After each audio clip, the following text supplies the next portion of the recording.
could build a wood boiler or wood plant in this state. They're doing it in Ashland, Right. and they're doing it down in That- Cassville, Wisconsin.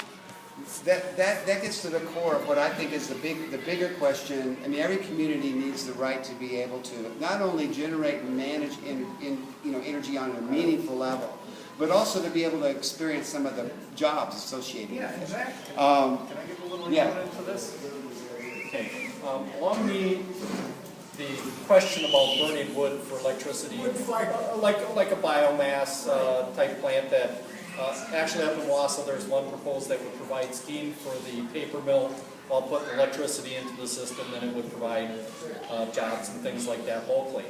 The problem with Wisconsin at this stage of the game is back in 1996 the state actually used a plan for changes in the system. Excel added more customers, they needed some support of the transmission network, and they'd look at things that could meet that need, like building new generation, a conservation program, upgrading the transmission line.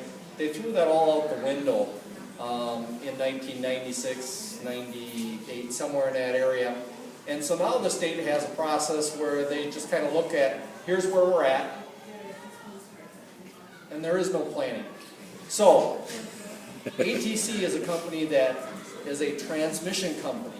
So every solution for every problem, as far as the American Transmission Company is concerned, is a transmission solution.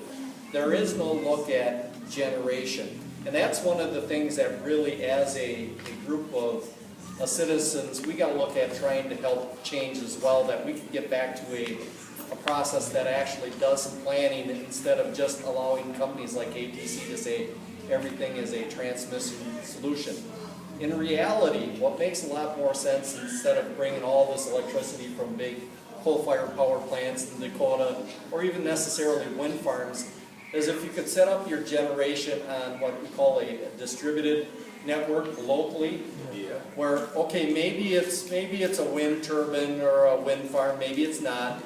Maybe it's a biomass plant, and you also have a town like Cashton that wants to put up a 5-megawatt solar array, something like that. So that you have this electricity being produced locally that gets used locally, instead of having to try and have this massive network moving this stuff all over the place. Then the benefits of the power generation stay in the local area by providing your electricity locally, not having to move it all the way across the country. The reliability of the system goes up, and if you get away from a transmission network that's just made up of a handful of transmission lines, I'm sure you've probably already heard, well, Minnesota has 18 lines, Illinois has 24, Wisconsin only has 6, or whatever the magic number is today. That's why we need to build more. If you could get away from that concept where you had multiple smaller distributed generation, if you lose a couple of power sources, Cashton solar array is down because their transformer's out, but there's 100 other sources that are available. Whereas if you build a Badger Coulee line, run the thing up to capacity, if that drops out of service, all of a sudden it's a catastrophe as far as reliability is concerned. So, yeah, everything with ATC is a transmission solution, but in reality, it's not the best solution for the people that are sitting in this room or the state of Wisconsin. Would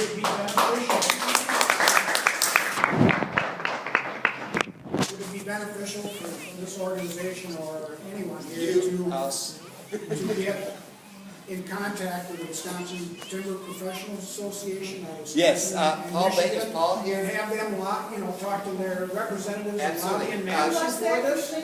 Paul Bader is in charge of the biomass generator, the cogen proposal, and yes, that's exactly what they're doing. Any community can do that. Any linkages that we can make with other groups to promote an environment like that make a lot of sense. You know, it's definitely in everybody's best interest to move that direction. So yeah, I mean, any contacts we can make, I say we go for it, because what's the worst that happens is that they say, I love that idea, let's work together. I think that the big question there is breaking the flow, is breaking the trend. Since we have this really slow growth period, now is the time to do the kind of planning where we put together conservation, we put together appropriate scale transmission, we don't overbuild, and we move in ways that build jobs and all that stuff forward. We're not going to be able to turn off these coal plants. We're not going to be able to, but we can start to think about what our other options are.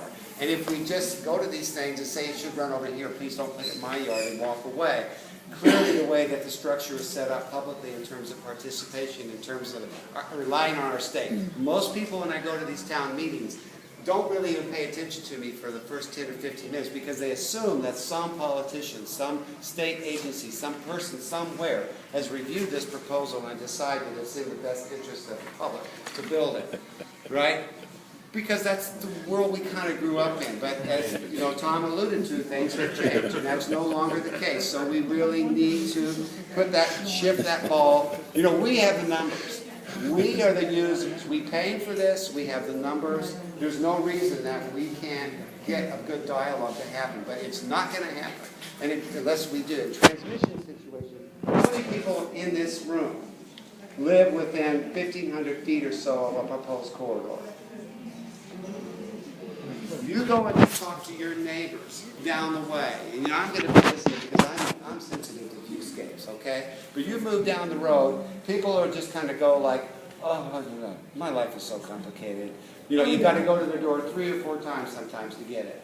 But if you get a chance to sit down with them and you talk about some of these initiatives and some of the directions and some of the decisions and some of their pocketbook ramifications, and is it okay for us to spend, for every $10 that we spend on transmission, only spend $1 on efficiency? Does that really make sense? Right? Those kinds of things people will understand, and then we can build it.